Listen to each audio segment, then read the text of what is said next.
Isang araw, sa bahay ni Juan. Nay, nakita ko po si Itay at si Tita kanina.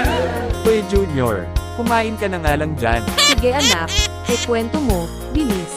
Si Itay po naghubad at saka si Tita. Tumigil ka nga Junior, napakasinungaling mong bata ka. Sige Junior, ituloy mo pa. Kung ayaw mong mahampas kita.